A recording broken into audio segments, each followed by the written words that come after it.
¿Qué tal amigos? ¿Cómo han estado? Muy buenos días y bienvenidos. Un abrazo para Fides La Paz, Cochabamba, Santa Cruz, Tarija, Sucre, Pando, Oruro, La Paz. Buenos días y bienvenidos a través de Radio Fides. Estamos en todo nuestro territorio nacional, a través de Fides Televisión también y a través de nuestras redes. Si usted quiere vernos en Facebook, ahora el streaming está emitiendo por Radio Fides de Bolivia en el Facebook. Ahí usted nos puede seguir. Bueno, se gasta poco meguitas, ¿no? Ver el programa toda la mañana, ¿cuánto cuesta más o menos en megas? ¿Unos 2 pesos? ¿Unos 50 más o menos? ¿Te salen megas, no? Sí. Bueno, a todos quienes ven el programa a través del streaming y a quienes comparten nuestra emisión hacia el mundo, muy buenos días a todos. Muy buenos días a todos. Bienvenidos. ¿Sabe? Venimos haciendo un trabajo no solo informativo, sino también investigativo. Me gustaría sobre todo compartir algunas palabras al inicio de antes de mediodía hoy, tratando de llamar no solamente a la conciencia, sino a la reflexión de todos nosotros. Está muy mal que generalicemos. Es el primer concepto de esta, digamos, reacción que se entiende como humana, pero que deberíamos domar, especialmente cuando se tratan de situaciones tan críticas como las que está pasando el país. Resulta que, claro, es malo estigmatizar a la gente. Se ha utilizado la palabra terrorismo, se ha utilizado la palabra delincuencia, se utilizan otros términos que están bien puestos cuando hablamos de la gente que genera conflicto y que genera terror en la población. Pero, ¿saben algo? Está mal generalizar. No es bueno que por culpa de unos cuantos se generalice a toda la gente. Es bueno que cuando uno hable, y hable con la verdad para utilizar estos términos, porque sí existe vandalismo y terrorismo, nos refiramos a algunas personas que lo están generando. No son todos los salteños, no son los ciudadanos, no son los que entran, los que roban precisamente, aquellos que le van a regalar este título a toda la gente, y debemos tener mucho cuidado con aquello. En el Alto hay esa percepción. ¿Escucharon a la gente que habla? Que no son dirigentes. Dijeron, yo no soy terrorista, yo no soy vándalo. Y tienen la razón. Son algunos que le están regalando el título a los otros. Y esto hace que la gente que está en este momento protestando, con o sin razón, respetaré la opinión suya, por supuesto, reclame sobre esta situación. Y creo que es una profunda llamada de atención, porque mucha gente que está en el conflicto en este momento se siente amenazada por esta clase de términos y sobre todo la generalización. Pero ¿qué hay detrás de todas estas protestas ahora centralizadas en la ciudad del Alto por la atención de la prensa? Quiero comenzar en este programa, y va a ser digno de análisis, de entrar al fondo del asunto. ¿Qué pide la gente del Alto? ¿Pide la renuncia de la presidenta Yáñez? ¿Pide la renuncia del ministro de Gobierno? ¿Pide que los militares se vayan de las calles? ¿O hay algo más profundo? ¿Qué es eso más profundo que tiene la gente? ¿Sabe? Le voy a decir algo. Hay, y es la mayoría además, que siente miedo. Gente que siente incertidumbre. Gente que siente temor por los cambios abruptos que estamos viviendo estos días en el país. ¿De qué siente temor? De ser otra vez relegada en el país. ¿De qué siente miedo? De perder algo que es un sentimiento de participación en las decisiones del país. ¿Por qué está inseguro? Está inseguro porque hay mucha gente, especialmente del área rural, y que es gente migrante en las laderas de la ciudad del Alto especialmente, que siente que tras la salida de Evo Morales del gobierno, se le va a callar su voz. Esto es algo que deberíamos definitivamente tomar en cuenta para quienes en este momento quieran encontrar vías de solución y de pacificación en la ciudad del Alto, para ser específicos. ¿Qué hay detrás de esos sentimientos? Hay esto y mucho más de lo que le estoy describiendo hoy, en el marco precioso de lo que significa ser boliviano y, más allá de las diferencias, ser hermano boliviano. Quiero hacer eco de un video que está circulando en las redes sociales, que me parece pero eximio. bárbaro, tremendamente bueno. Esto es algo que hay que replicar ahora. Nos reconocemos, porque compartimos historia y cultura. Llevamos en el alma escritas las estrofas que agarrando el corazón entonamos. Brota de la misma tierra tu alimento y el mío. ¿Acaso nacimos en un partido político? No había izquierda ni derecha cuando Dios nos hizo hermanos. No se trata de vestido ni pollera, si de la misma raíz se cosechó nuestra esencia. Es fantástico saber que el color de nuestra piel es variado. Con preciosas diferencias fuimos dibujados y ahí está nuestra riqueza. La diversidad es la belleza de ser únicos y complementarios. ¿Para qué enfrentarnos si podemos construir lo que tanto anhelamos? Un país libre de odio y engaños. Hermano, puede que tu acento sea diferente al mío, quizás vestimos o pensamos distinto, pero tú y yo fuimos destinados a heredar juntos, de la mano, la nación del boliviano. Que no nos separen las mentiras, ¿no te das cuenta que en tus polleras se ha bordado mi linaje? Tus banderas ondean el color de mi origen, con tus costumbres se ha escrito mi historia, las mismas montañas decoraron nuestra cuna. Es exacto el lugar en el mapa donde tu corazón y el mío dieron sus primeros latidos. Nuestras diferencias no nos quitan ni aumentan valor. Tú ríes y lloras como yo, ambos soñamos con lo mismo. No se trata de un presidente si el poder está en nuestras manos. Si nos juntamos, perdonamos y escuchamos, podemos bajar el cielo a la tierra, apagar el dolor y conciliar la guerra. Hermano, fuimos creados para querernos, no para matarnos. Bajemos las armas y usemos las fuerzas para abrazarnos. No tenemos que ser idénticos para ser unidos. Mira las flores, todas diferentes y crecen en el mismo jardín. Si fuimos plantados aquí fue para que florezcamos juntos. Yo te pido perdón, boliviano. Si no estuve pendiente ayer, hoy te doy la mano. Quizás somos diferentes, pero somos hermanos. Yo prefiero que la muerte nos encuentre abrazados que llamarla a nosotros por luchar separados.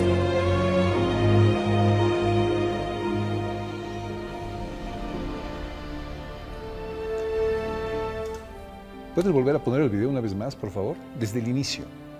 Te lo pido, por favor. Nos reconocemos, porque compartimos historia y cultura. Llevamos en el alma escritas las estrofas que agarrando el corazón entonamos. Brota de la misma tierra tu alimento y el mío. ¿Acaso nacimos en un partido político? No había izquierda ni derecha cuando Dios nos hizo hermanos. No se trata de vestido ni pollera, si de la misma raíz se cosechó nuestra esencia. Es fantástico saber que el color de nuestra piel es variado. Con preciosas diferencias fuimos dibujados y ahí está nuestra riqueza. La diversidad es la belleza de ser únicos y complementarios. ¿Para qué enfrentarnos si podemos construir lo que tanto anhelamos? Un país libre de odio y engaños. Hermano, puede que tu acento sea diferente al mío, quizás vestimos o pensamos distinto, pero tú y yo fuimos destinados a heredar juntos, de la mano, la nación del boliviano. Que no nos separen las mentiras, ¿no te das cuenta que en tus polleras se ha bordado mi linaje? Tus banderas ondean el color de mi origen, con tus costumbres se ha escrito mi historia, las mismas montañas decoraron nuestra cuna. Es exacto el lugar en el mapa donde tu corazón y el mío dieron sus primeros latidos. Nuestras diferencias no nos quitan ni aumentan valor. Tú ríes y lloras como yo, ambos soñamos con lo mismo. No se trata de un presidente si el poder está en nuestras manos. Si nos juntamos, perdonamos y escuchamos, podemos bajar el cielo a la tierra, apagar el dolor y conciliar la guerra. Hermano, fuimos creados para querernos, no para matarnos. Bajemos las armas y usemos las fuerzas para abrazarnos. No tenemos que ser idénticos para ser unidos. Mira las flores, todas diferentes y crecen en el mismo jardín. Si fuimos plantados aquí fue para que florezcamos juntos. Yo te pido perdón, boliviano. Si no estuve pendiente ayer, hoy te doy la mano. Quizás somos diferentes, pero somos hermanos. Yo prefiero que la muerte nos encuentre abrazados que llamarla a nosotros por luchar separados.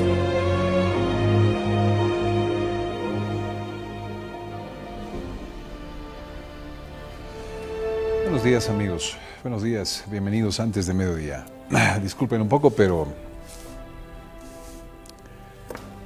quiero felicitar a los jóvenes que han hecho este video. No sé quiénes son, pero me encantaría conocerlos. Y al replicar esto es un honor. Replicar esto es un honor. es de ese material que todos necesitamos, no solamente difundir, sino empujar. Compártanlo si les llega a sus redes. Es tan necesario en este momento, es tan profundo, es tan verídico, es tan humano. Ok, son las 10:21. Hablaremos de esto un poquito más adelante, tenemos que seguir hablando de estos temas. Me entró el miedo como padre de familia y como a muchos en general cuando ayer el CEDES, el Servicio Departamental de Salud La Paz, sacó una alerta sanitaria para la meningitis. ¿Qué es la meningitis? Explicaba en un informe desde el CEDES que se trata de una inflamación de la membrana del cerebro. Y esto puede ser grave, que además esto se contagia por la saliva. ¡Wow! Es decir, esta alerta sanitaria no es un chiste, hay que tomarla en cuenta, pero por favor, hay que también ser responsable al momento de esta información que preocupa a la gente. Ayer escuché reacciones como, ¿y esto más encima de todo lo que estamos viviendo? Pues nuestro deber llamar a la calma y hemos invitado para comenzar el programa a la doctora Claudia Salazar, que es responsable del programa de vigilancia epidemiológica del CEDES. Doctora Salazar, mejor día, bienvenida y gracias. Un gusto. Bienvenida y gracias. Muchísimas gracias. Doctora Salazar, dígame que no es así como la gente en este momento está pensando y sintiendo, por favor, para bajar un poco esta alarma que se ha creado tras esta alerta epidemiológica del CEDES. Pues, bueno, en primer lugar, buenos días a toda la teleaudiencia, y estoy aquí para disolver todas las dudas que hay sobre esta enfermedad. Esta alerta sanitaria que el CEDES La Paz ha sacado en esta semana es una alerta sanitaria, exclusivamente para personal de salud. Ay, un momento. Primero, que esta alerta es para personal de salud. Personal de salud, para que estén alertas porque se han incrementado los casos, evidente, en la población. Pero esta alerta es para que el personal de salud esté atento a cualquier paciente que llegue con signos para identificar antes de que se empiecen las complicaciones de esta enfermedad.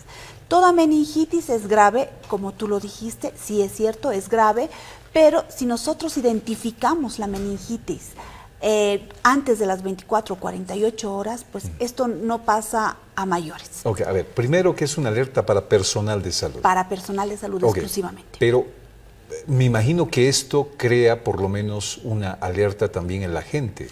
Claro, evidente, pero es una alerta no de que estén haciendo cola para comprar la vacuna, que en realidad es muy costosa y no amerita en este momento porque son casos aislados en distancias muy largas, ¿no? Hemos tenido un caso en Ventilla, hemos tenido un caso en Mallasa, hemos tenido un caso en San Miguel, y todos con una condición: están personas inmunodeprimidas. Inmunodeprimidas, Exacto. eso quiere decir que tienen las defensas bajas. Exacto. ¿No? No todos somos portadores de esta enfermedad, pero en realidad la bacteria está en nuestra nasofaringe de muchas personas. ¿Es una bacteria que vive con nosotros? Es una bacteria que puede vivir con nosotros, pero es una bacteria oportunista, que al menor descuido, es decir, cuando empiezan a bajar las defensas, yo aprovecho y empiezo a multiplicarme.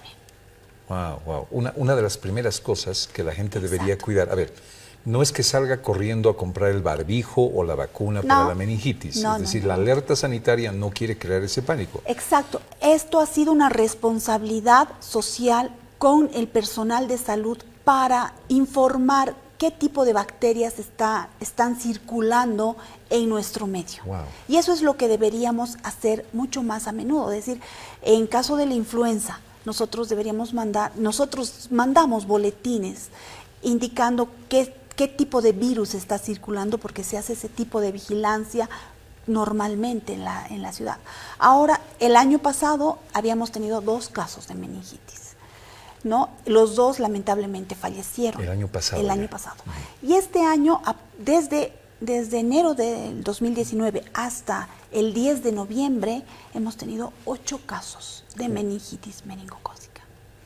Entonces, ante este incremento, era necesario alertar al personal de salud para que esté atento el momento de recibir un paciente que empieza o debuta con fiebre. Ok, ahora doctora, si esta es una alerta con esa intensidad para quienes están trabajando en salud, pero debería ser también tomada en cuenta por la gente, ya que ha salido con esa fuerza como para alarmar a la población en general. Exacto. Quizás uno de los primeros pasos, por lo que usted me dice, es tomar los recaudos para que las defensas nuestras no bajen, por ejemplo. ¿Qué más debería hacer la gente? Lo que pasa es que nosotros tenemos que tener hábitos ya de limpieza, mejorar los hábitos de alimentación, hábitos de limpieza, que es lo que nosotros como sedes departamental hemos venido recalcando desde hace muchos años. En los primeros y segundos niveles se trabaja mucho con el lavado de manos. Se enseña a las guarderías, se van a guarderías, se van a grupos de madres a enseñarles la técnica adecuada del lavado de manos. Hoy debería intensificarse por lo menos un poquito más esto sin necesidad de que sea alarma. Exacto. ¿No es cierto? Sí, pero es que nosotros tenemos que tener la costumbre de llegar a nuestra casa, lavarnos las manos. Antes de sentarnos a la mesa, lavarnos las manos. Antes de ingresar y después de salir del baño, debemos lavarnos las manos en 2 tiempos, siempre. Bien. ¿No? Entonces, se ha demostrado y hay estudios que indican que con solo una técnica adecuada de lavado de manos se pueden prevenir más del 80% de las enfermedades infectocontagiosas. De estos 8 casos que se han presentado este año, ¿cuántos han sido mortales?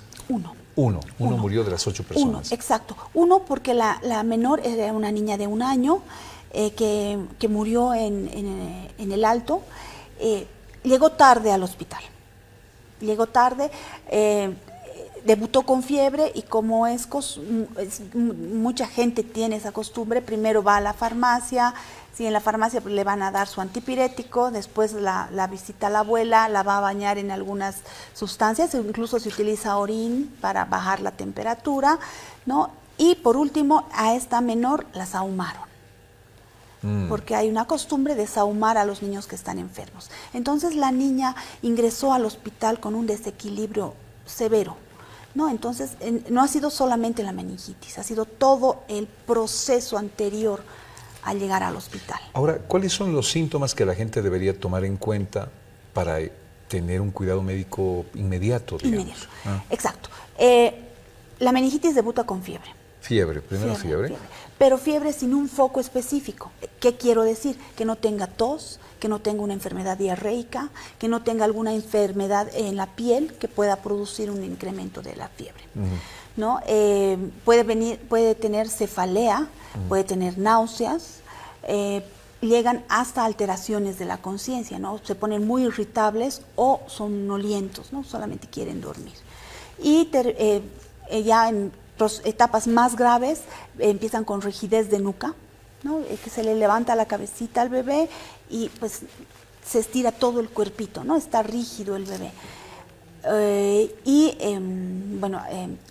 Ya en etapas más graves todavía empiezan a salir como unas equimosis, o sea, unos moretes en el tórax. Pero eso ya son etapas muy graves. Ninguno de nuestros pacientes ha pasado esto. Es más, todos los pacientes los hemos detectado antes de las 24 horas. Ok, si se presenta ya una fiebre que es inusual, que no tiene un foco, una fuente, digamos, conocida. Exacto. Entonces, por lo menos vaya al médico a decir, estoy con fiebre, por lo menos para cuidado.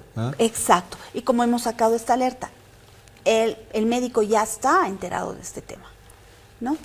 Entonces ya va a seguir los pasos adecuados. Bien, gracias por tranquilizarnos. ¿En el medio ambiente este virus no está cundido como para alarmar? No, ni es producto de la basura, ni es producto del problema social que estamos viviendo en este momento. La bacteria ha estado desde el 2012 con nosotros y está alojado en algunas personas que son portadoras sanas. Gracias por la tranquilidad, doctora. Gracias por la tranquilidad. Para eso estamos.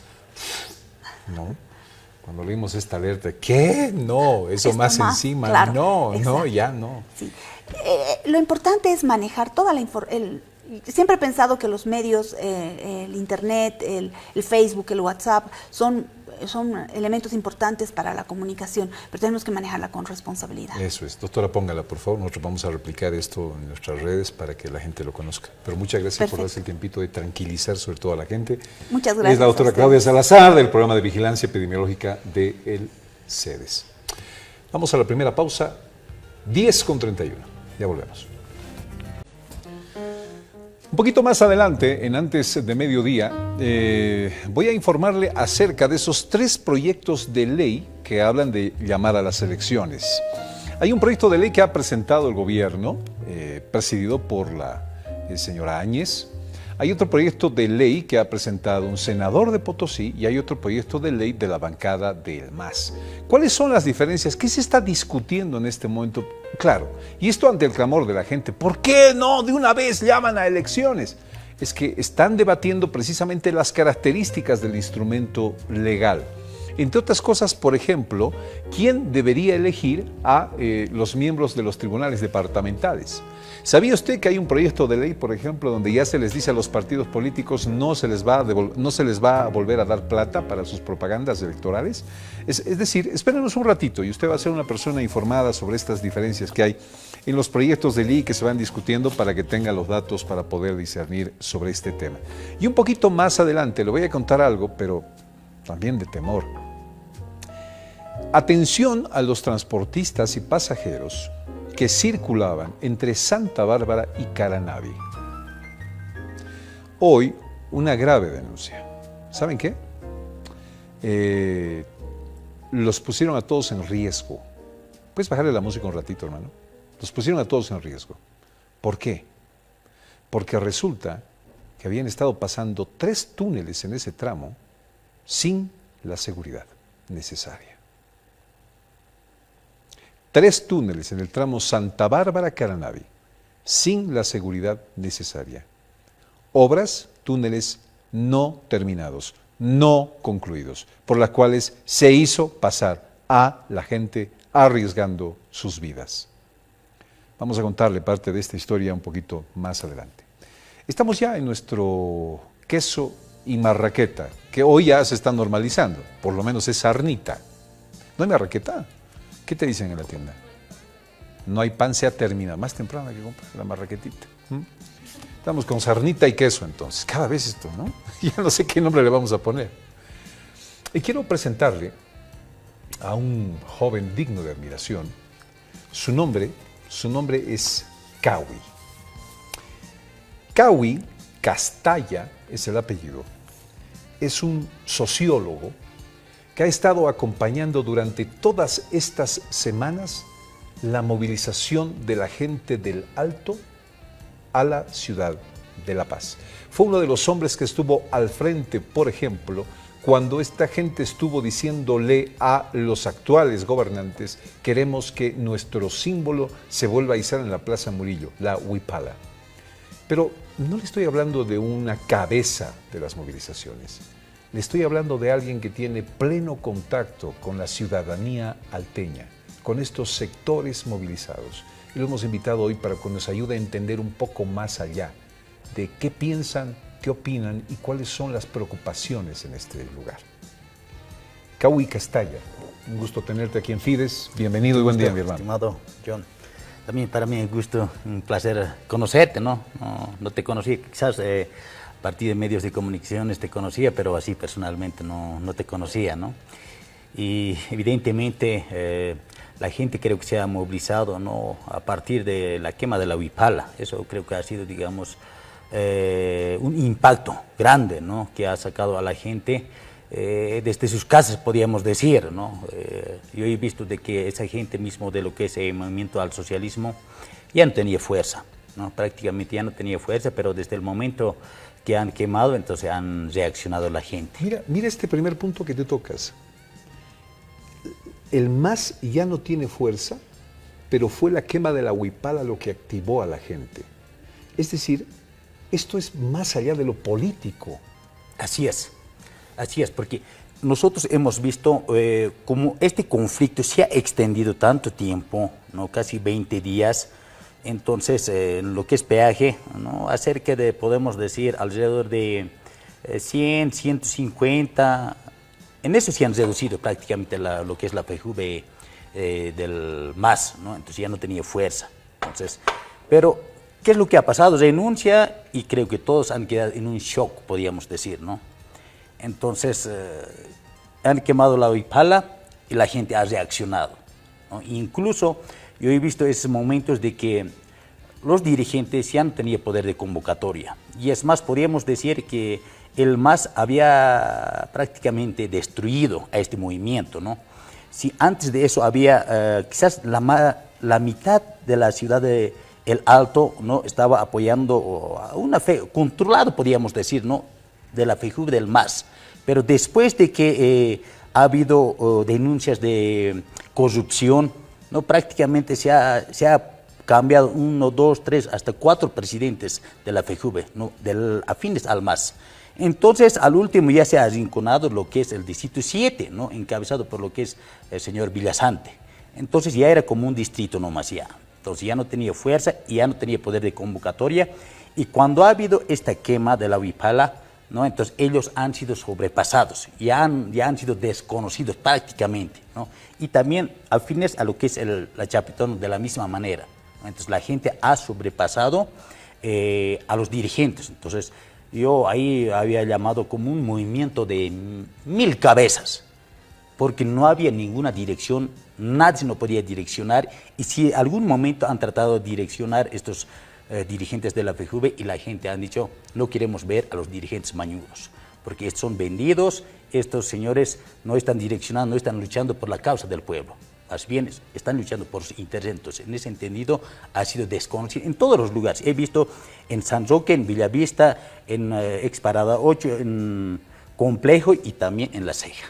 Kawi, ¿qué representa para estos sectores del Alto que no tienen una dirigencia clara, pero que protestan por una sola cosa, que era la Huipala, entre otras? Así es. ¿Qué representa la Huipala? ¿Qué nos está diciendo ese vuelvan a izar la Huipala, respeten mi Huipala? No es solamente una bandera, no es un símbolo. ¿Qué hay detrás de ese pedido?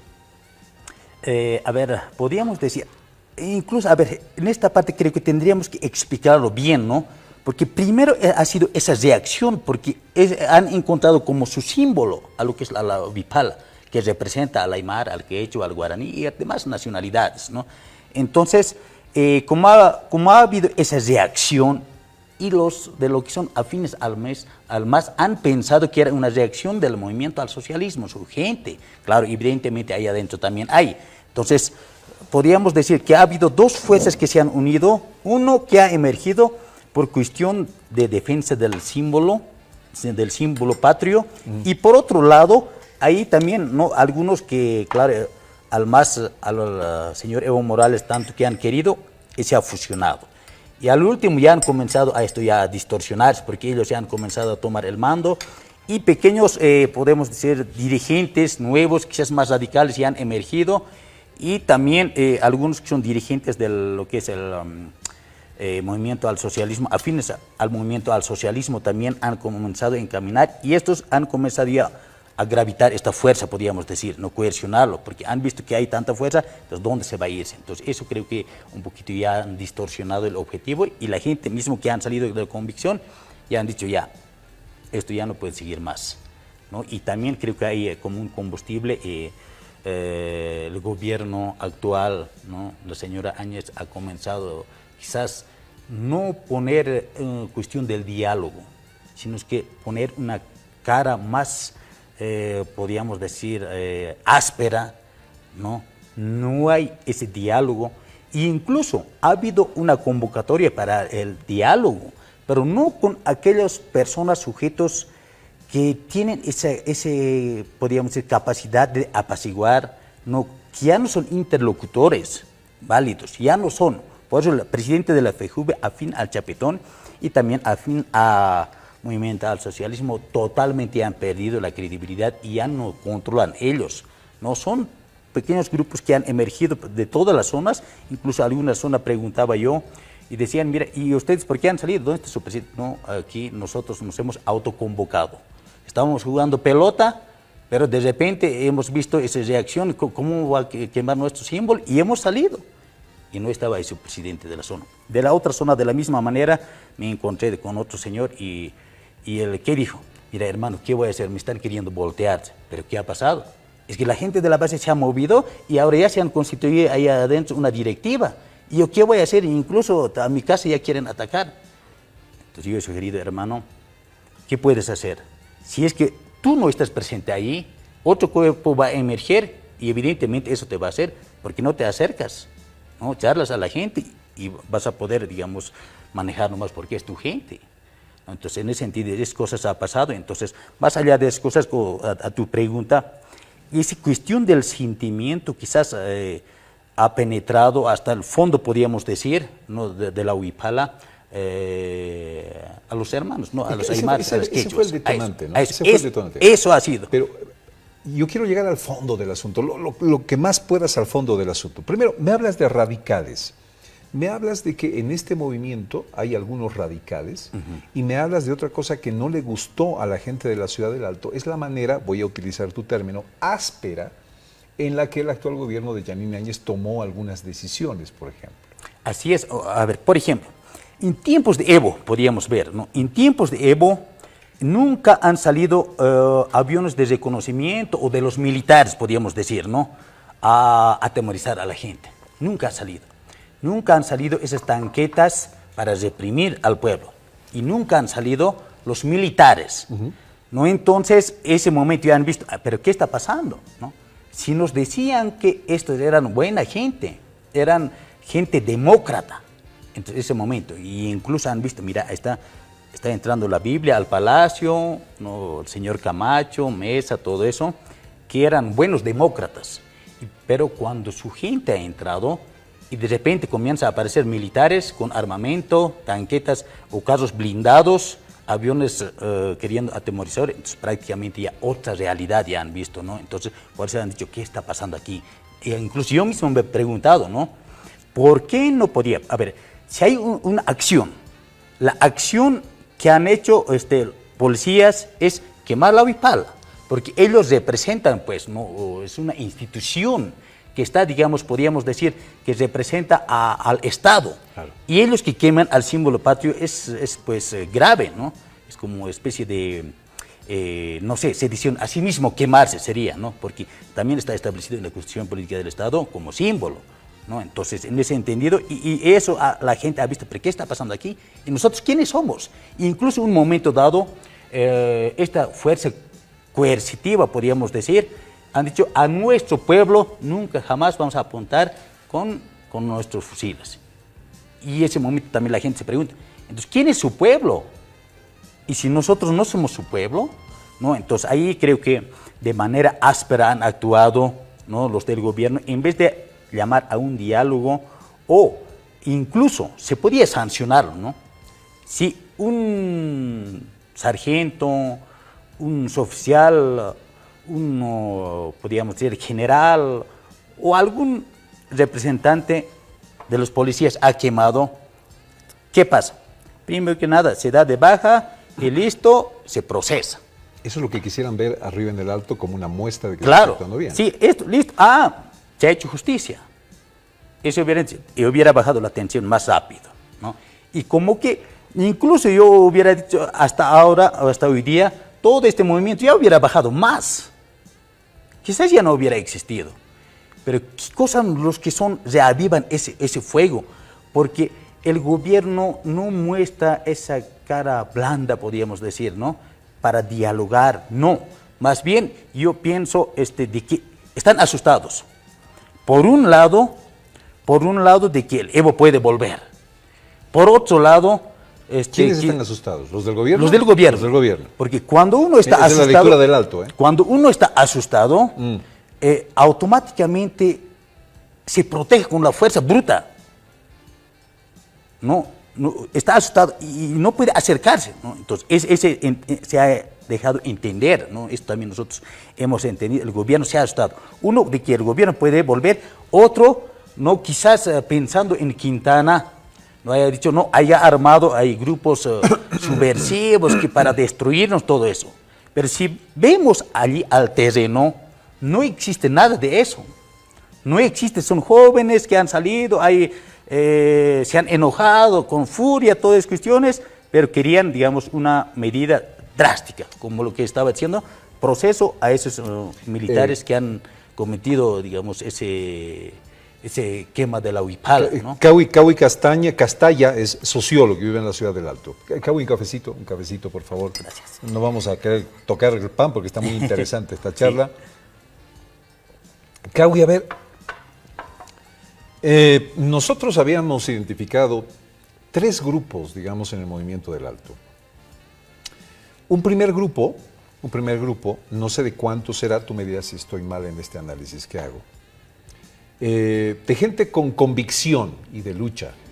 Es decir, gente que tiene su ideología, puede ser del MAS, puede ser una ideología de izquierda, una ideología socialista, que sale a defender lo que no le parece, ¿no? Y respetamos a esa gente en el marco de la diversidad de ideas, que es un principio básico para convivir entre nosotros. Otro grupo, para nosotros mayoritario, de gente que tiene temor, tiene miedo, y que a mucha de esa gente se le ha lavado el cerebro con mensajes, se dijo, de miedo, de que Goni va a volver, de que se le va a quitar los beneficios que el gobierno de Morales le ha dado, de que le van a quitar sus bonos, de que le van a quitar sus casas, etcétera, etcétera, etcétera.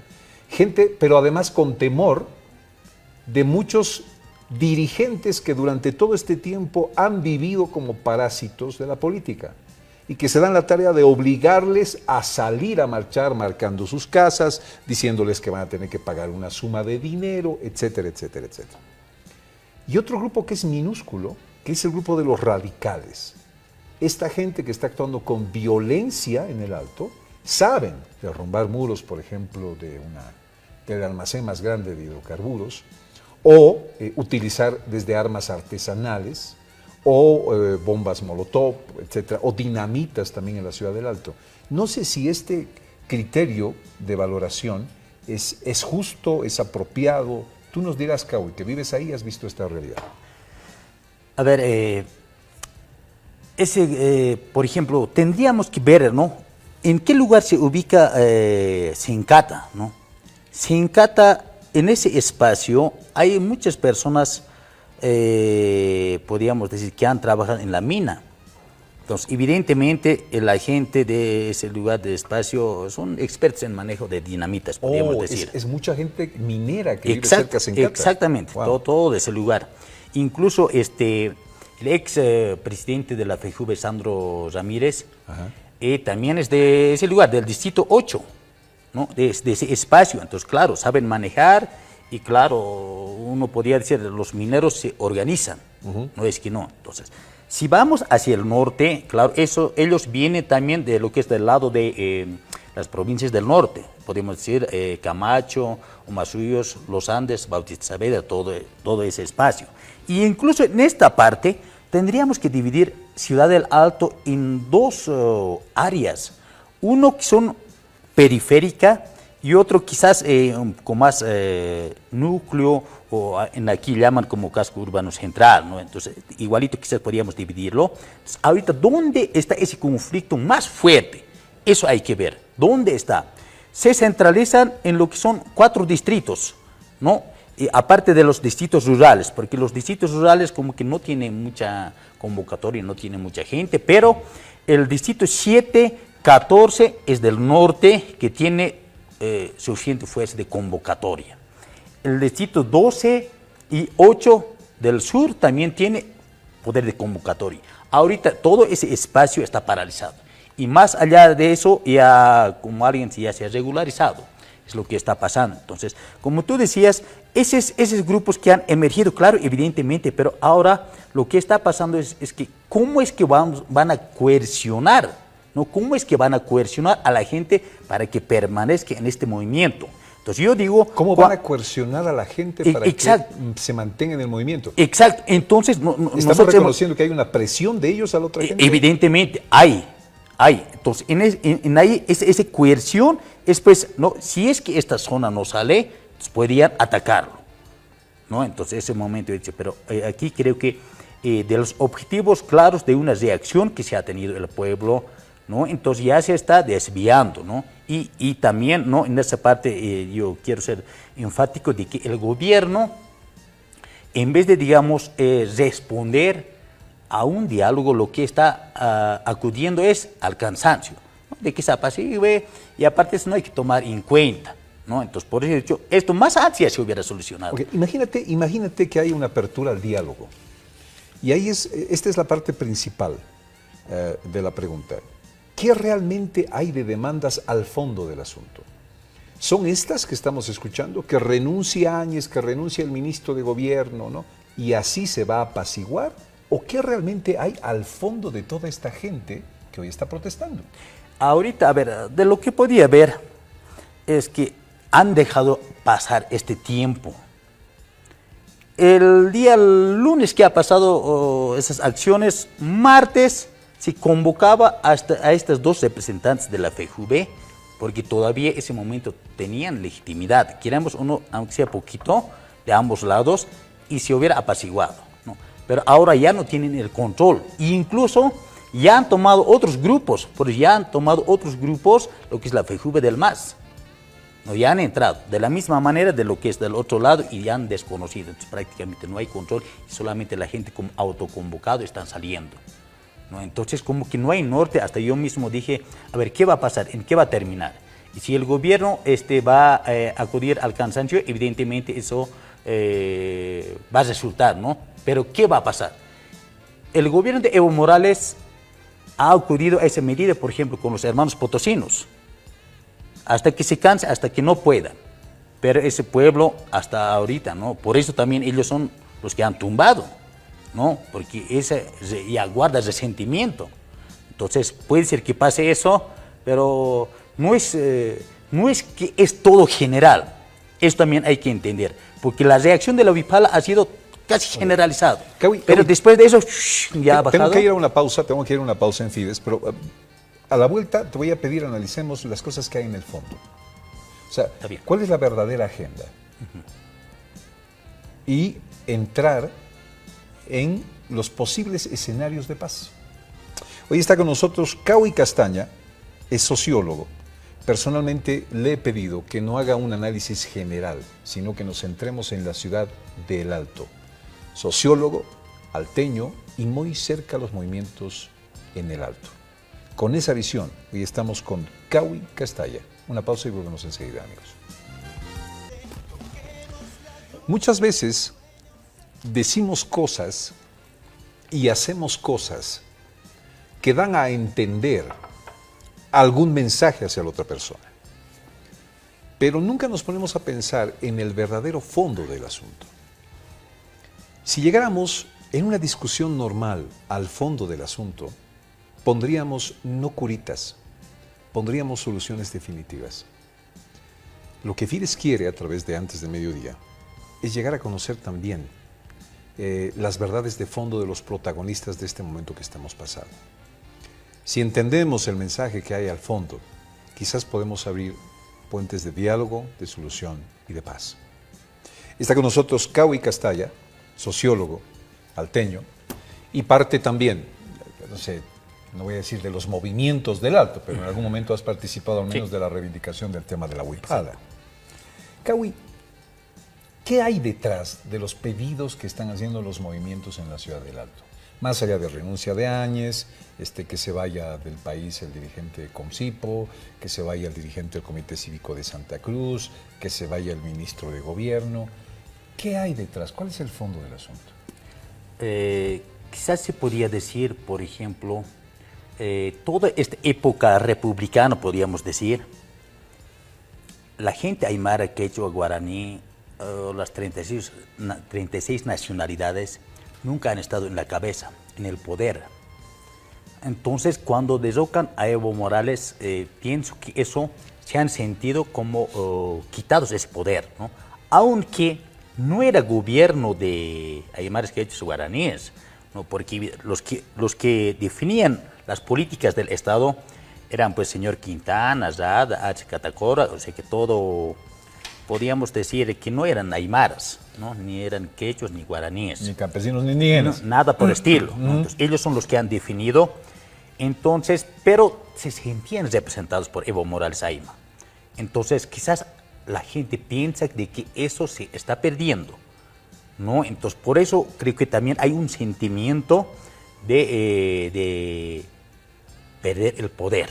No es Evo, No. Es lo que sienten cuando Evo se va, que pueden estar perdiendo. Exactamente, ¿no? Eso se ve, incluso, a ver, en el Alto hay pues un espacio, un lugar donde se debaten, ¿no? Como algo es Universidad de la Vida o de la Calle, podríamos decir, en la Plaza Cívica, estamos todos los días ahí hablando, ¿no? Discutiendo sobre los temas. Entonces, una persona, si es que acerca a ese lugar, tranquilamente puede detectar hasta los resultados de las elecciones, quién va a ganar en el Alto.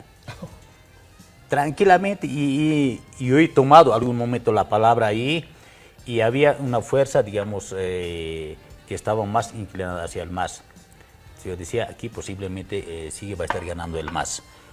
Porque también hay que ser bien claro, la gente ha perdido credibilidad en Evo Morales. ¿Por qué ha perdido?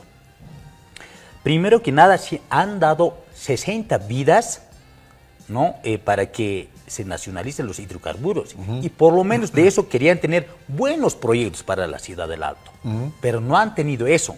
Quizás han sido bonos por aquí y por allá, pero no ha habido proyectos de impacto, ¿no? Podríamos decir proyectos grandes, macros. No ha existido. Entonces, en ese entendido han dicho, ¿y por qué Santa Cruz, Tarija, Cochabamba han tenido tantos proyectos? ¿Y por qué a nosotros nos reprime? Incluso cuando la Universidad Pública del Alto pedía incremento de recursos para su universidad y el gobierno los trataba de lo peor. Entonces, eso son lo que ha bajado ese gran apoyo. Incluso en el Alto movimiento al socialismo tenía más del 90% de apoyo. Pero en esta última elección apenas llega a 55%. A 55. Podrías decir que, bueno, no diríamos que la mitad de la población del Alto, pero... Casi total ha perdido, ¿no? Y también hay que verlo, la ciudad del Alto es como la síntesis de todo lo que es departamento de La Paz, de todo lado, ahí viene incluso de Oruro, todos están ahí, entonces es el mayor porcentaje de la población. Ahora, Kawi, ¿qué siente que ha perdido la gente en el Alto cuando Evo Morales se va? De alguna manera podríamos decir, esa gente, algún momento hemos dicho, desde que el niño ya está en el estómago, ya tenía, ¿no? Con qué va a vivir. Ya nace de la misma manera. Cuando va a la escuela, sus bonos. Un bono de nacimiento. Exacto, todo. Y cuando ya está, digamos, casado, también ya viviendas ya daba, ¿no? Viviendas.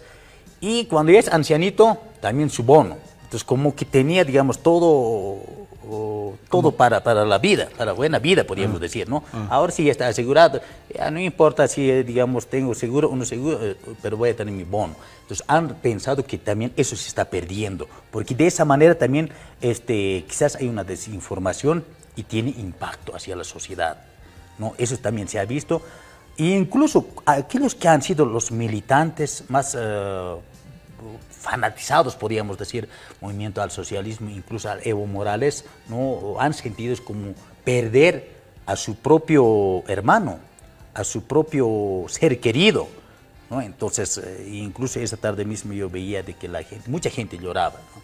Mucha gente lloraba, ¿cómo es que podía pasar eso? Entonces, hay ese miedo también de que esa época del neoliberalismo, ¿no? Hay ese miedo de que hay personas mayores, ¿no? Que cuentan a sus hijos, mire, en ese tiempo no había esto. Y claro, se tiene el temor de que con este gobierno vuelva todo eso de antes. Exacto, entonces eso también hay temor. Entonces, ahora este gobierno, como para eso también demuestra, ¿no?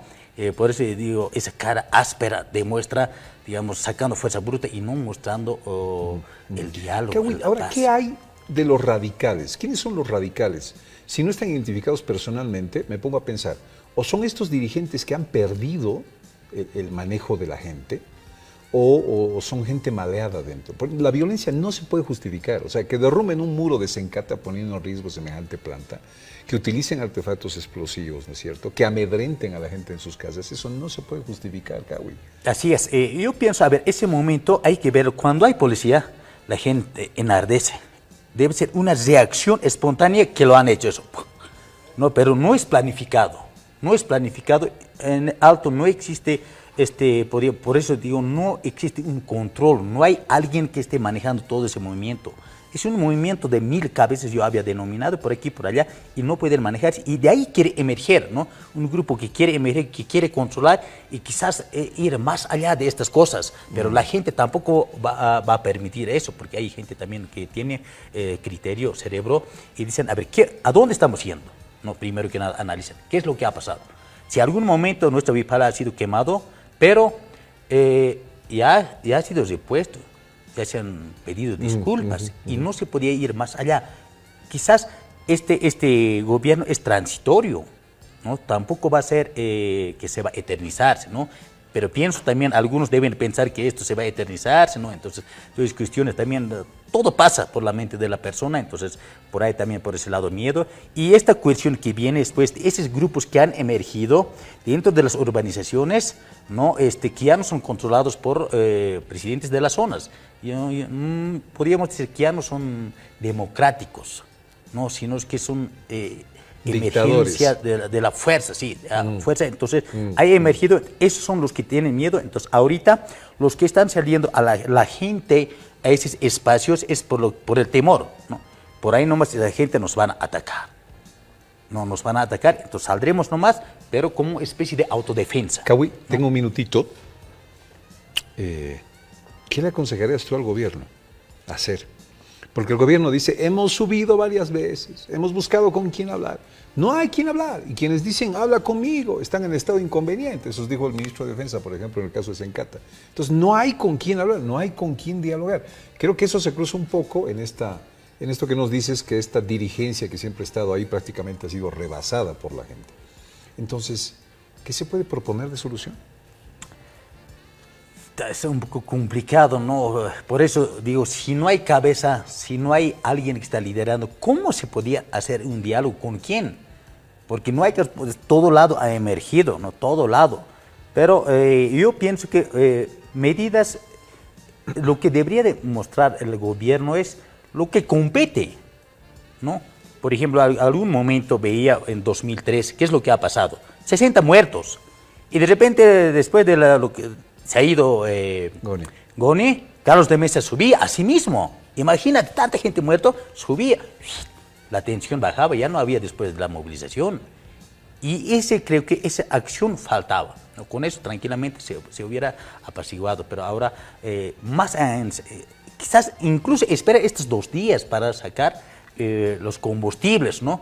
Porque incluso si es una estrategia, la gente también a esas horas de 1 de la mañana, 2 de la mañana, están durmiendo, cansados todos. Tranquilamente el combustible lo hubieran sacado. Pero ¿por qué siempre a esa hora pico han ido allí? ¿No? ¿O es que querían...?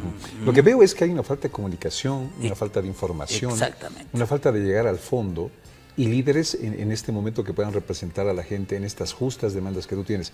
Me llama poderosamente la atención esto de que piense la gente del Alto que este gobierno le va a quitar todo lo que Evo le ha dado, por ejemplo, ¿no? Sí. Y me llama poderosamente la atención esto de que se manejen ya casi solos, ¿no? Casi así solos, es. Porque hubo una dirigencia que durante mucho tiempo vivió de ellos, ¿no es cierto? Y esta gente se cansó de esos dirigentes. Totalmente.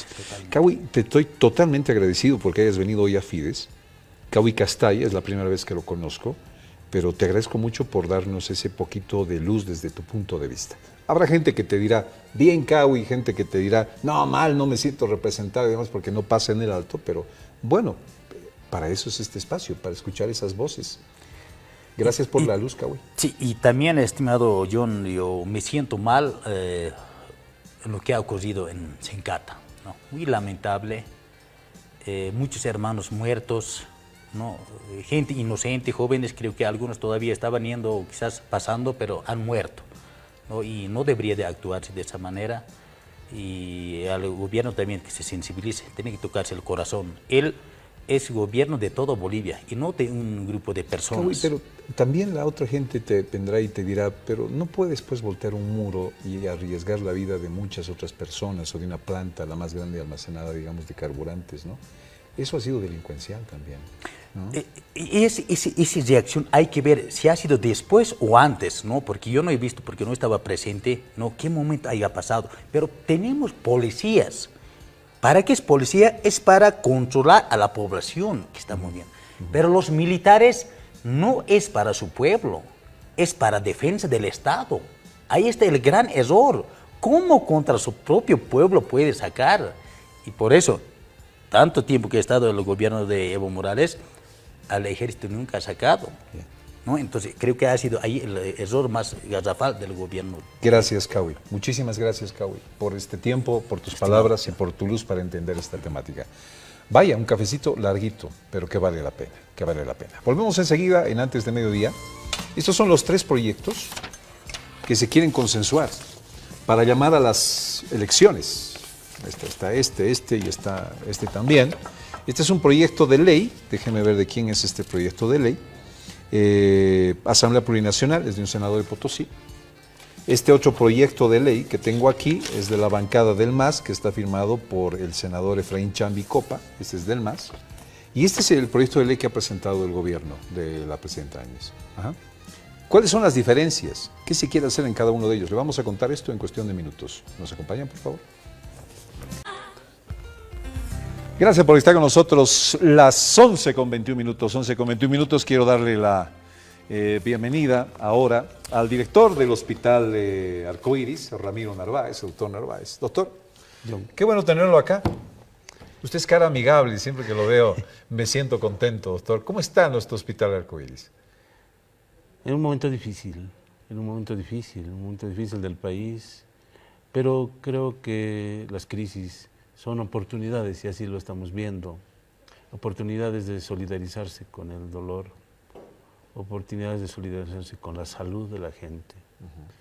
Y esto es lo que te vengo a comentar, esto es lo que queremos hacer, queremos dar señales de que la salud puede estar cuidada y puede estar protegida por instituciones como la nuestra. Queremos llegar a la casa de las personas a través de nuestra página web, a través de nuestros teléfonos. Si la persona se siente mal, si no puede acceder a un servicio de salud, está el Hospital Arcoíris, a través de nuestros teléfonos, para informarles, para orientarles y también para resolver sus problemas de salud. Si alguien quiere ir al médico, pero ¿Cómo? ¿Cómo voy a ir? ¿Cómo me voy a trasladar? Entonces ahí tenemos los teléfonos del hospital, la página web del hospital y además queremos informarles, orientarles, nuestro equipo de nutrición, cómo pueden alimentarse en un momento de escasez, qué productos pueden utilizar para las guaguas, para las familias. Qué lindo, ¿todo esto llamando al Arcoíris? Todo esto llamando al Arcoíris. O sea, ¿a qué número voy a llamar? Bueno, primero la página web www.arcoiris.org.bo y el teléfono del hospital Arcoíris. Arcoiris.org.bo, esa es la página. Sí. Ahí hay un lugar para escribir, decir, doctor, me Sí. siento así, quisiera que me digan qué puedo hacer, qué puedo comer. Exacto. Oh, qué fantástico. Y tenemos el teléfono, el 777-96811. 777-96811. Si yo llamo a ese teléfono voy a encontrar también una apertura a lo que me está pasando. ¿Puedo consultar ahí? Exactamente. Y además puedes preguntar, te puedo agendar cita, te puedo ir a recoger, ¿no? Y el 712-24353. 712-24-353. 24353, donde me puedes preguntar si tienes algún problema con tu familiar, tu abuelito se ha puesto mal, tu hijita tiene algún tema. Entonces, yo creo que esto es hacer medicina a distancia, pero efectivamente. Ante la imposibilidad de que la gente llegue. Exactamente. Y a pesar de las limitaciones de gasolina y demás cosas, la unidad de atención domiciliaria puede ir a tu casa. Ah, un momento. ¿Hay una unidad que va a casa Que también? va a ir a la casa. ¿En qué Que casos ir va a casa? Cuando tú necesitas, tienes una emergencia real o sentida. Tú me llamas y yo desplazo el equipo. Tengo un personal quirúrgico, un personal médico. Y todo esto se cierra con una campaña de Navidad, de solidaridad, a precios absolutamente solidarios. Para gente, tú has visto que con todos estos paros, con todos esos temas, se han ido difiriendo cirugías, exámenes complementarios. Entonces queremos apoyar al sistema, a los subsistemas públicos, al subsistema de la seguridad social. Pero la gente se está preguntando, y yo llamo, consulto, ¿me van a cobrar? Bueno, tenemos precios solidarios ¿no es cierto? Y veremos de acuerdo a las posibilidades de las personas. Tú sabes que nosotros vivimos de esto, Claro, no tenemos ningún apoyo, pero es necesario que la gente sienta al Hospital Arcoíris como algo cercano, como algo a lo cual puede recurrir. Entiendo que totalmente gratuito no puede ser, digamos, Definitivamente cuando es una institución no, privada que necesita hacer los recursos, es decir, desplazar al personal, hay que pagarle al personal, ¿no es cierto? El momento de atención hay que también reconocerlo. Esto es evidente, pero yo llamo, digo, tengo una molestia, no puedo ir por este tema de que no hay movilidad, es taxi, me comunico con ustedes, ¿cuánto voy a deber por hacer la consulta? No, nada. La consulta, nada. Nosotros estamos para ayudarte, estamos para acompañarte, para informarte. Ok. Si es que hay que hacer algo más, como que la brigada vaya a casa. Ahí nos metemos nosotros, ¿no? Es decir, estamos intentando con todo el equipo médico, ¿no es cierto? Todos se han puesto, todos los médicos del hospital, las enfermeras, el personal administrativo, este espíritu de solidaridad en un momento de crisis, en un momento de dolor, de pena, alimenta la solidaridad. Es decir, el doctor Arispe, el doctor Valenzuela, la doctora Cazón, el doctor Cristian Fuentes, el doctor Maced, el doctor Pozo, todos queremos apoyar a nuestra gente. Y si hay una emergencia real, pues ahí estamos para resolver. Qué cosa más linda, doctor, qué cosa más linda. Rumbo a la Navidad. ¿Qué va a ser en la Navidad del Hospital Arcoíris?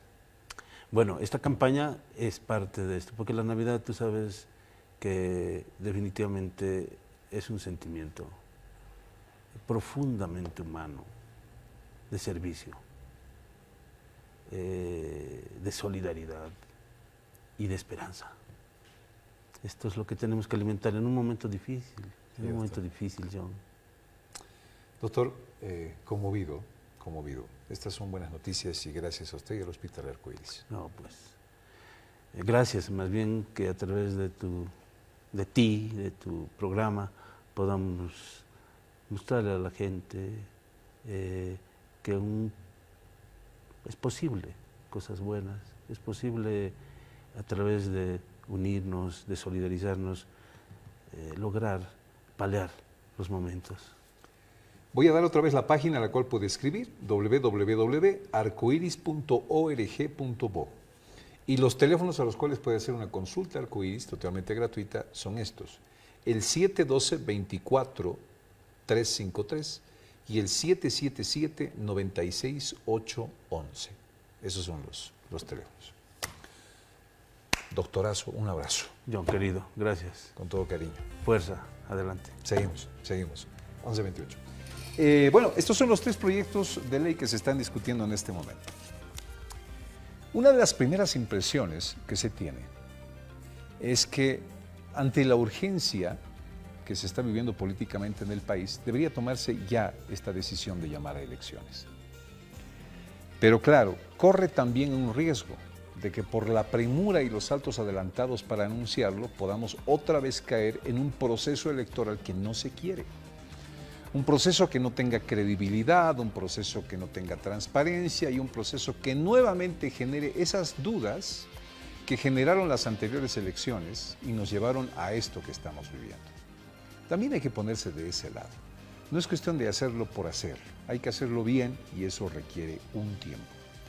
Pero ¿qué está en la cabeza de parlamentarios, senadores, autoridades en este momento para hacer un instrumento jurídico que pueda llamar a elecciones? A ver, voy a comenzar mostrándole el proyecto de ley del senador que firma el senador Efraín Chambi, pero es este proyecto de ley del MAS, para que lo vaya conociendo un poquito. Este es el que tengo acá en mis manos. ¿Qué quisiera la gente del MAS? No digo que esto se vaya a hacer, sino que están en conversaciones, se está dialogando, se está negociando, y de aquí pueden salir las ideas. Pero a ver, ¿qué le parece? Para que usted saque sus propias conclusiones. No queremos inducir a ninguno de estos, solamente darles estos datos a manera de información. Por ejemplo, se va a llamar Ley Excepcional y Transitoria para la realización de elecciones nacionales y subnacionales. Así es este proyecto que presenta el MAS. ¿Qué quiere el MAS? Mire, por ejemplo, lo que quisiera el MAS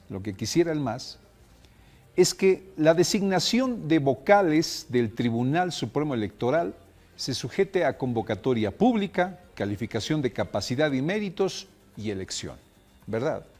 Pero además el MAS propone que esta calificación esté también evaluada con la participación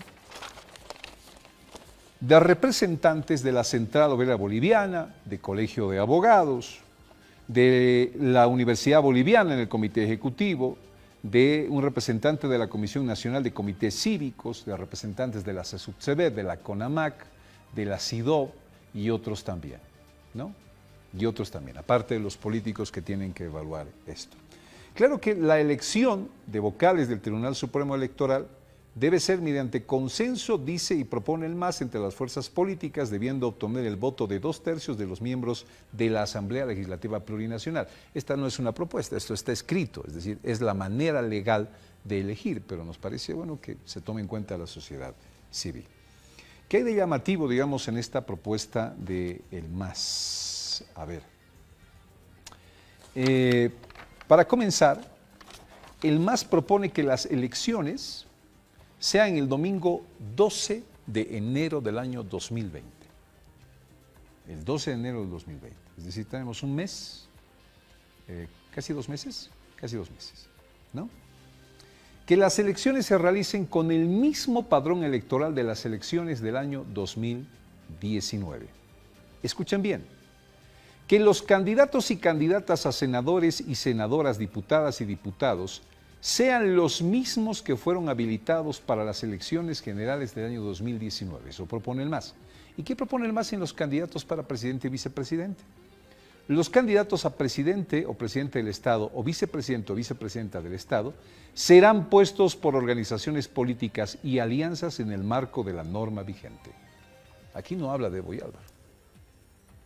Habla de la posibilidad de elegir a otros candidatos. ¿Qué le parece? A ver, de otras de las curiosidades de la convocatoria o este proyecto de ley del MAS, ponen aquí el hecho del requisito de los 2 idiomas oficiales, ¿no? Pero aquí no entiendo, sinceramente, voy a tratar de que alguien me explique esto, porque dice lo siguiente: para el presente proceso, dice, de elección de vocales del Tribunal Supremo Electoral y de los tribunales electorales departamentales, el requisito de hablar, dice, al menos 2 idiomas oficiales será requerido hasta 2 meses siguientes a la conclusión del proceso. Perdón, no entiendo. Si alguien entiende, por favor, ayúdeme a entenderlo. La verdad que no llego a entenderlo. Esta es la propuesta del MAS. Elecciones en enero, ¿no? Que se elijan a los candidatos para presidente y vicepresidente, pero que se respeten a diputados y senadores que ya se presentaron en listas el año 2019. A ver, aquí está uno. El otro. Aquí está. Este tengo entendido es de, permítanme un segundito nada más, que aquí tengo yo mis anotaciones, un segundo por favor. Es de Edwin Rodríguez, senador por Potosí. Espero no equivocarme, senador, le pido disculpas si así es. A ver, ¿qué propone? Propone primero que se declare la validez plena del acto de cómputo electoral del referéndum del 21 de febrero. Quiere decir que se le dé validez a los resultados del 21F y ahí ni Evo ni Álvaro ya podrían participar. ¿No es cierto? Segundo, que haya misión de observadores de lo llamativo en este proyecto de ley propuesto, que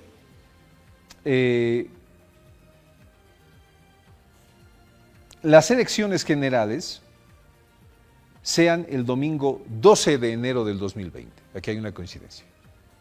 12 de enero del 2020. A ver, otras de estas cosas que nos llaman la atención. Con el mismo padrón electoral. Pero escuchen bien. Los candidatos a presidente o presidente del Estado y vicepresidente o vicepresidente del Estado, senadores, diputados, supraestatales, gobernadores, subgobernadores, asambleístas departamentales, regionales, alcaldes y concejales, serán propuestos por las organizaciones políticas y alianzas en el marco de la norma vigente. Es decir, renovación total de los participantes rumbo a las próximas elecciones. Y los del MAS dicen que se respeten, ¿no? Senadores y diputados dicen no. Podemos hacer todo nuevo. Ya hay otra vez partidos políticos, alianzas, viejas caras, nuevas caras y todo lo que se pretende. ¿Qué dice el proyecto de ley del gobierno, de la presidenta Áñez? ¿Qué dice, por ejemplo, entre estas cosas que hay que tomar en cuenta? Permítanme un segundo nada más de lo llamativo.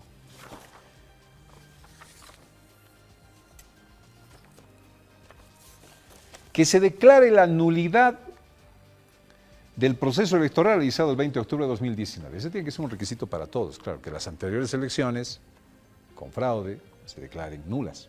Esto tiene que ser. Pero que además,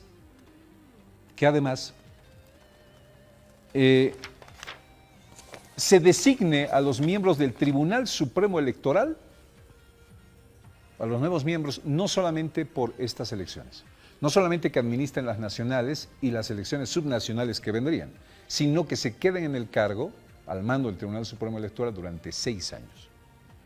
Como lo establece la Constitución Política del Estado, no serían transitorios, serían por 6 años.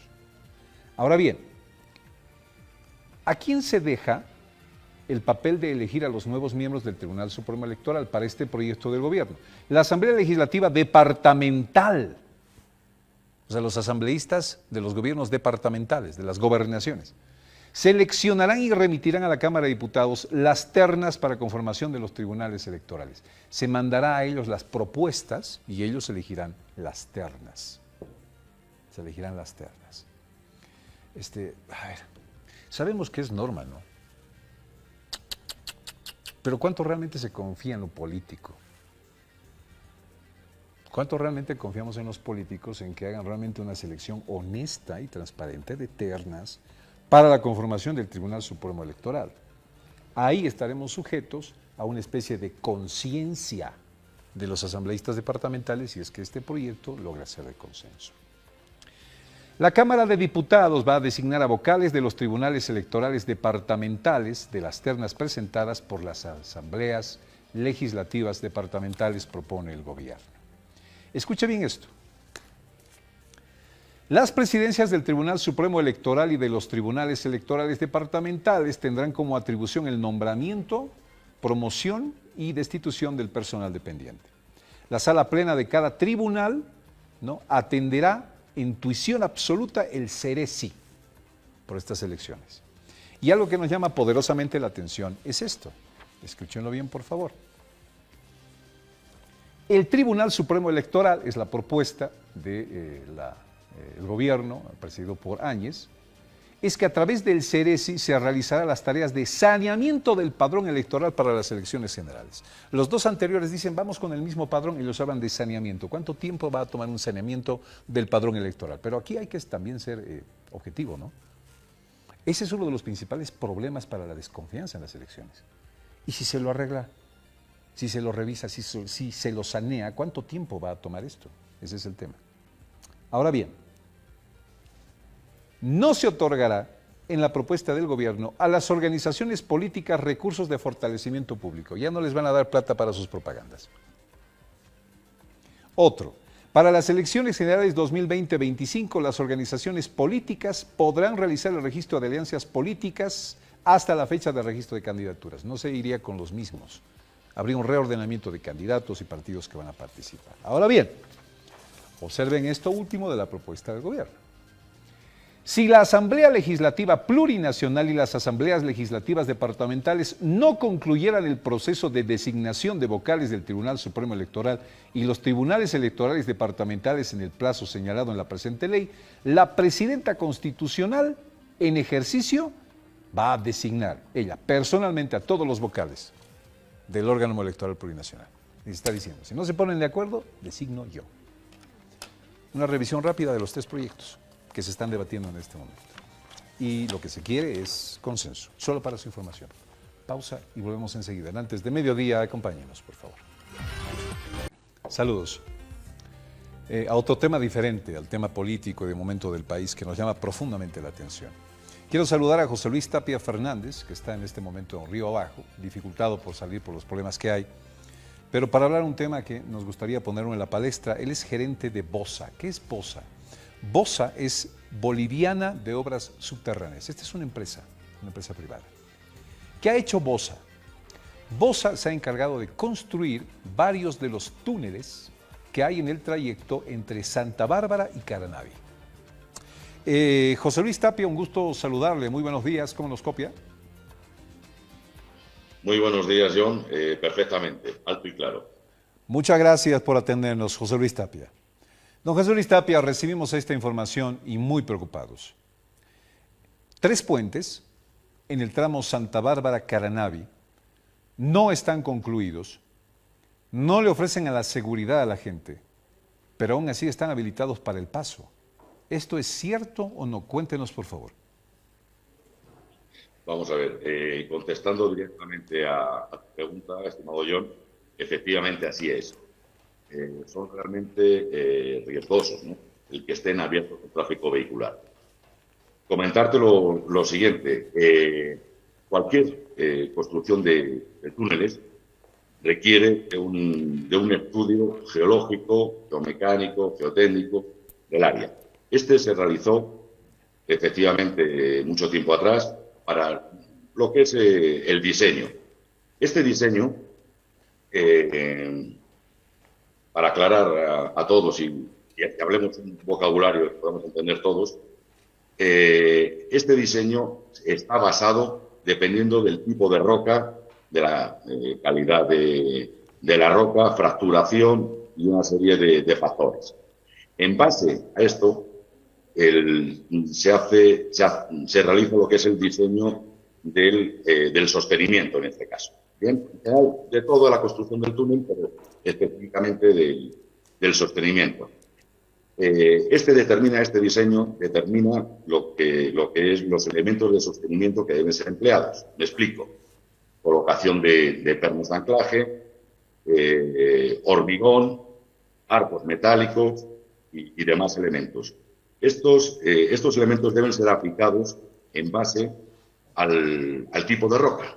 Bien, concretamente los 3 túneles del tramo Santa Bárbara-Caranavi, que son Tenayat, Cajones 1 y Cajones 2, estos elementos de sostenimiento no están aplicados en su totalidad o, en algunos casos, en algunos sectores, que son los que están en riesgo, directamente no están aplicados. A ver, perdón, don José Luis Tapia.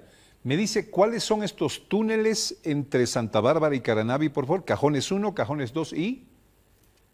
Kenayata, túnel de Kenayata. Kenayata. Estos túneles no estarían acabados, les falta el sistema de sostenimiento. Exactamente, es decir, no están íntegramente, totalmente terminados a nivel de sostenimiento, según indica el diseño. Esto lo que provoca es que efectivamente en ciertos sectores haya un riesgo alto de derrumbe por la falta de aplicación del sostenimiento correspondiente. Pero lo que yo no entiendo, don José Luis Tapia, es que las autoridades le hayan dado paso libre, que estos túneles están siendo utilizados para llegar a Caranavi. Correcto, así es. Explico, estimado John, concretamente, es decir, el estado en el que se encuentran estos túneles fue dejado por la empresa constructora Royal, una empresa boliviana. Nosotros empezamos a trabajar, concretamente mi empresa, con nuestros técnicos, todos bolivianos. Empezamos, nos subcontrató la empresa Royal para la finalización de la excavación y el sostenimiento. Bien, entonces iniciamos los trabajos y por una serie de circunstancias que, si me das unos minutos más adelante, podré contar,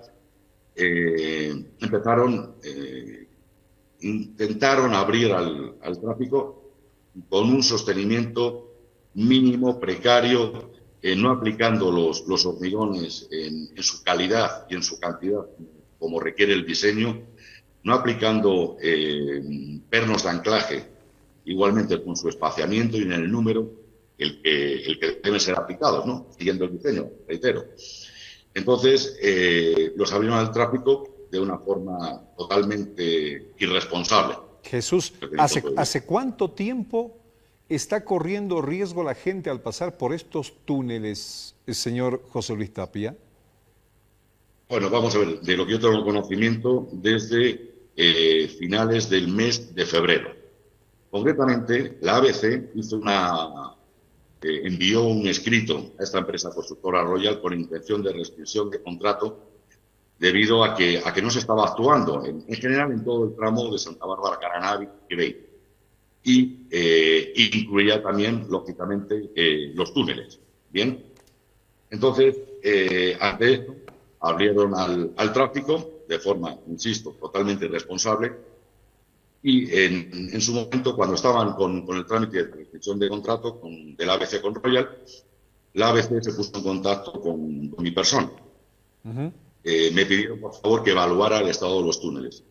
Se hizo una evaluación, cuestión de 2 días, no fue más allá, y se alertó concretamente en reunión en La Paz por el que era por aquel entonces el presidente ejecutivo del ABC, don Luis Sánchez, y a la gerencia general del ABC del estado en el que se encontraban los túneles. ¿Esto ¿cuándo fue esto? Disculpe, la alerta al presidente Sánchez, el informe a Sánchez.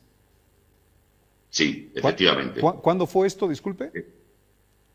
Esto fue concretamente en finales del mes de abril de este año, 2019. Pero, José Luis Tapia, ¿estos túneles se continúan transitando hasta hoy? Sí, señor.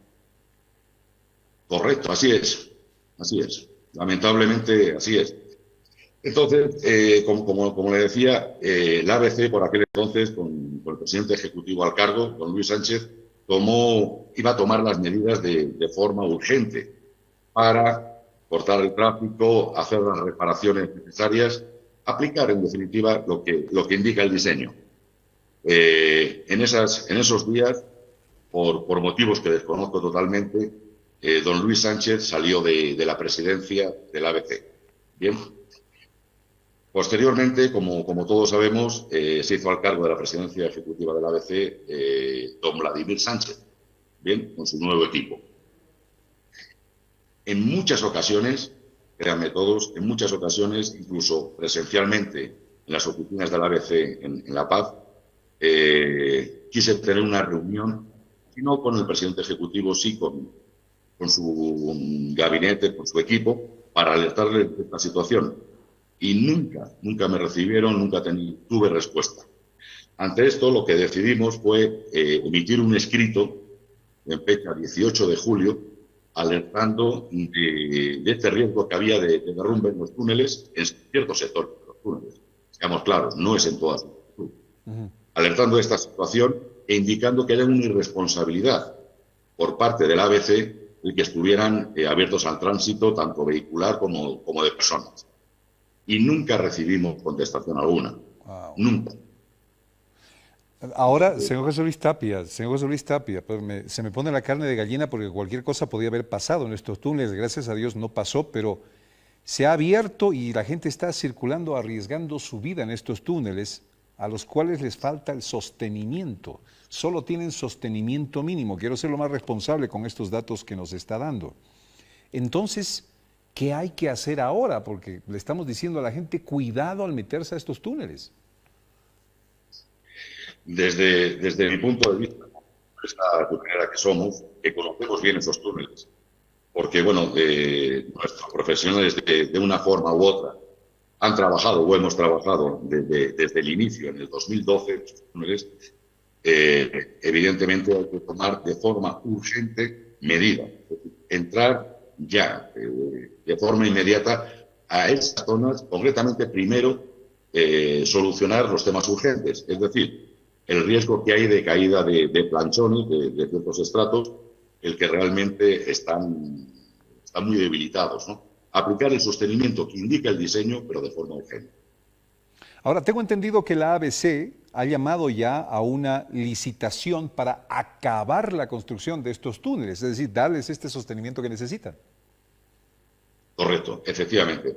Ha sido publicado en el SICOES una licitación correctamente ha sido en el mes de octubre, este pasado octubre, para la finalización de los túneles, con la finalidad, obviamente, de garantizar la seguridad, pero mientras siguen abiertos el tráfico. Jesús María José. ¿Hay otro sector por el cual puedan desviar las movilidades? ¿Usted que conoce este camino para no entrar a estos túneles con tanto peligro?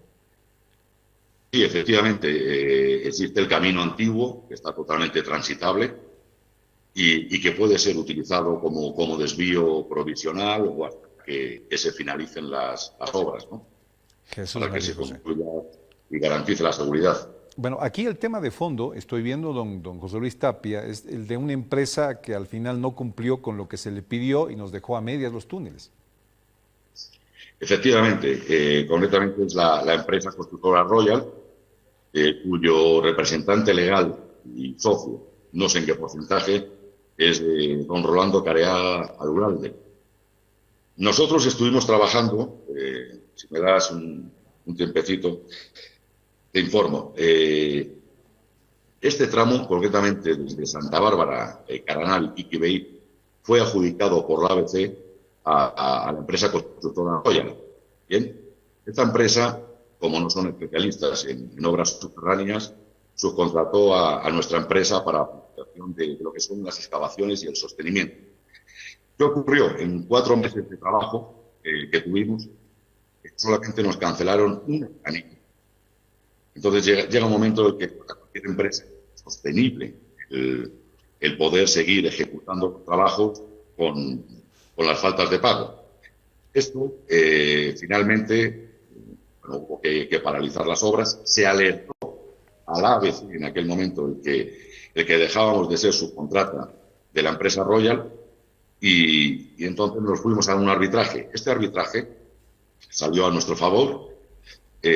Royal solicitó una nulidad de este arbitraje, denegándosela posteriormente un amparo constitucional del que se lo denegaron igualmente y seguimos en las mismas. Es decir, no se ha cobrado por esos trabajos, tenemos unas deudas, como pueden imaginar, en obras tuneleras, los equipos, el personal y todo, máxime cuando le dimos totalmente, es decir, centramos todos nuestros medios materiales, de personal, económicos, en finalizar esta obra, trabajando 24 horas. De hecho, puede corresponderlo toda la gente, todos los ciudadanos, el que circulan habitualmente por el tramo Santa Bárbara-Caranavi, que efectivamente así era.